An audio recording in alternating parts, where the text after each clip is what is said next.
Salut à tous, c'est Comics Force, j'espère que vous allez bien. Aujourd'hui, courte vidéo.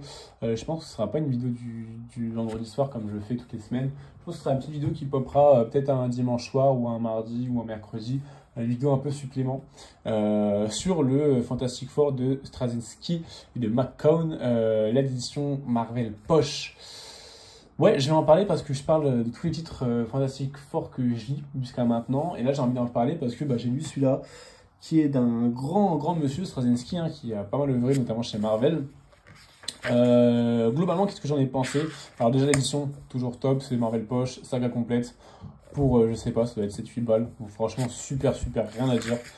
Foncez, si vous pouvez vous permettre d'acheter des Marvel Poche, allez-y, c'est toujours quelque chose que je recommande. Beaucoup de gens me demandent des vidéos des conseils sur quoi commencer en tant que nouveau fan de comics. Je le dis à chaque fois, Marvel Poche, foncez.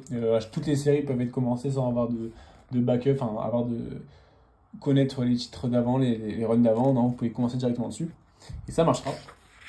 Globalement, de quoi on parle quelle est la thématique au-delà du thématique de la famille dans ces Fantastic Four? Globalement, on a une thématique. Alors, il y a plusieurs fils rouges, notamment le fait que Ben Grimm devient millionnaire, je crois, et il va s'en rendre compte.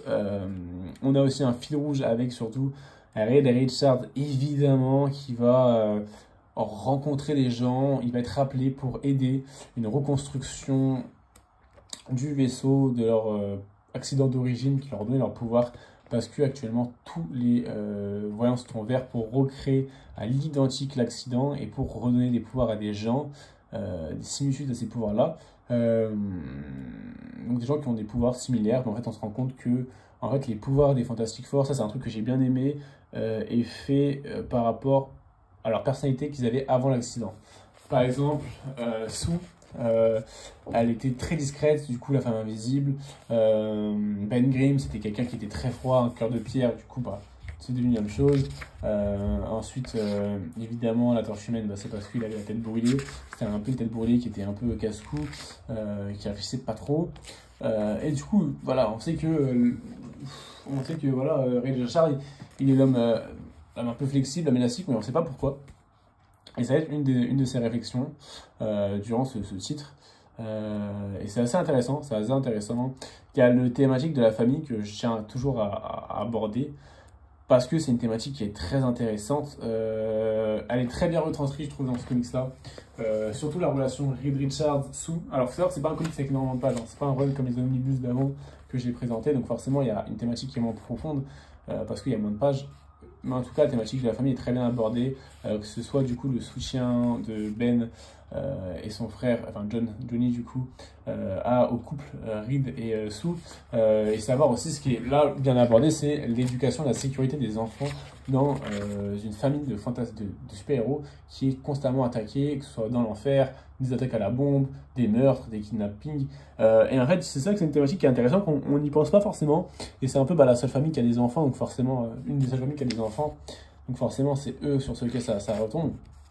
Voir est-ce que ces enfants sont vraiment en protection et protégés. Parce qu'en fait, là, limite, le pire ennemi de tout ce comics-là, c'est pas la grosse menace cosmique, non, c'est en fait le service des enfants. Et c'est ça qui est assez ironique, mais c'est très intéressant comme le prisme pris par Straczynski.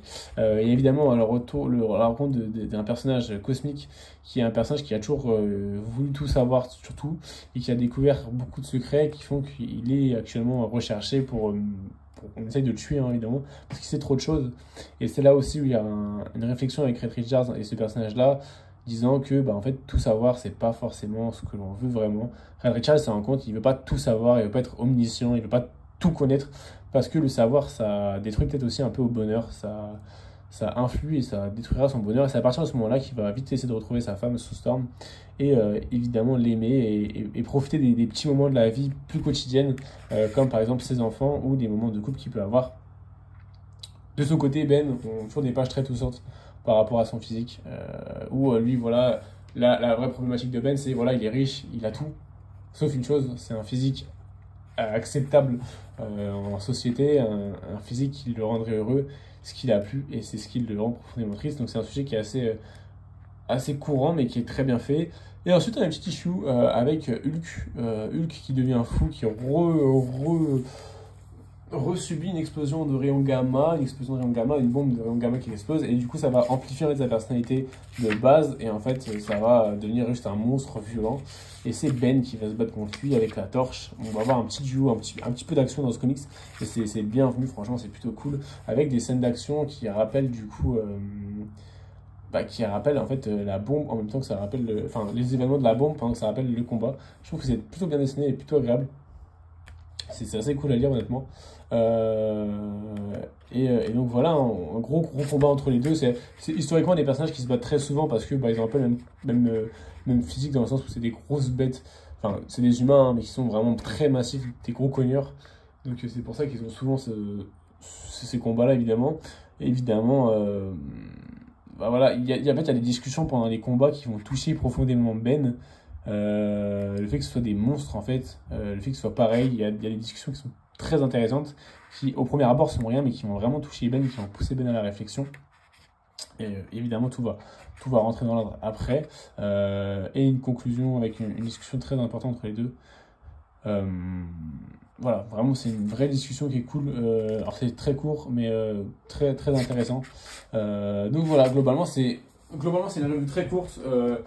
Qu'est-ce que j'ai pensé de ce comics? C'est un bon comics, Fantastic Four, en peu de pages, en 5, un petit peu plus de 5 issues. À l'intérieur, on va avoir quel épisode? On va avoir du coup le Fantastic Four numéro 527 à numéro 535. Donc on va avoir 8 issues. Mais globalement, c'est des issues qui sont assez cool. Ça se laisse lire tout seul, donc c'est vraiment parfait pour la collection Marvel Poche. Ça se laisse lire vraiment tout seul. On lit ça limite. Alors je dis pas qu'on lit ça en one shot honnêtement, mais on peut lire ça en one shot si vous êtes vraiment, si vous avez vraiment du temps. C'est assez cool à lire. C'est pas prise de tête. Il y a les thèmes des Fantastic Four qui sont à peu près tous là, quasiment tous là. Vous avez le thème de l'argent, de la famille. Chaque personnage a un petit peu son petit moment à chaque fois. Et il y a des thèmes évidemment, le cosmique, l'espace. On a de l'action, on a un peu tout qui est réuni. Toute la recette des Fantastic Four, des bons Fantastic Four est un peu réunie. Alors c'est pas hyper profond, on va pas se mentir. Contrairement par exemple au run de Mark Waid ou certains moments avec Jonathan Hickman, on est moins dans l'émotion, on est moins dans ce qu'on connaît un petit peu plus des Fantastic Four, mais évidemment parce que c'est beaucoup plus court. Mais globalement, ça fait vraiment le taf. Moi, je vous recommande, en termes de notes, je mettrais peut-être un petit 6 sur 10. Un petit 6,5 sur 10, ouais. C'était agréable à lire. On est sur du 6,5, 7, on va dire. Ouais, entre du 13 et du 14 sur 20, globalement. C'était assez agréable à lire. C'est pas c'est pas le récit de l'année, on va pas se mentir, mais c'est très agréable à lire, c'est très rapide à lire et surtout, ça fait le taf. C'est un bon complément et c'est pas cher, les gars. Toujours la même chose. Marvel Poche, c'est pas cher, donc on peut lire, on peut voilà, multiplier notre savoir sur l'univers Marvel pour pas cher. Et en plus, c'est plutôt bien dessiné, j'en ai pas parlé évidemment, mais c'est assez bien dessiné. Il n'y a rien à dire sur le dessin, ça passe. C'est vraiment cool. Alors, il n'y a pas de double page où je me suis dit, waouh, vraiment, c'est magnifique.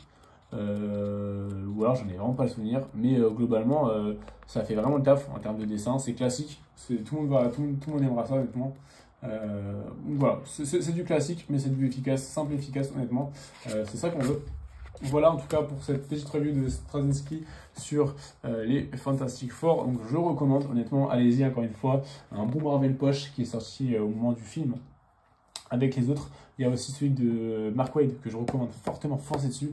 Il est en 2 Marvel Poche. Il y a Fantastic Four, l'histoire d'une vie. Vous pouvez aller dessus, c'est un bon récit qui est assez cool. Le même principe que Spider-Man, l'histoire d'une vie, avec en fait un chapitrage par année et les personnages qui vieillissent en temps réel. Donc c'est assez intéressant, c'est un bon récit pareil, assez sympa. Il me semble qu'il n'y a pas d'autres comics qui est sorti en même temps, mais évidemment celui-là. Donc foncez. Donc n'hésitez pas à me dire vous ce que vous avez pensé de ce petit titre, ce petit Marvel Poche, ou alors peut-être si vous l'avez lu ailleurs dans une autre édition, ce que vous en avez pensé. Bon, en tout cas j'ai bien apprécié. Donc n'hésitez pas à commenter pour me dire ça. N'hésitez pas à liker, vous abonner comme d'habitude, vous connaissez la chanson. Et moi je vous souhaite une très bonne journée, une très bonne soirée, mais surtout de très bonnes lectures. Salut tout le monde.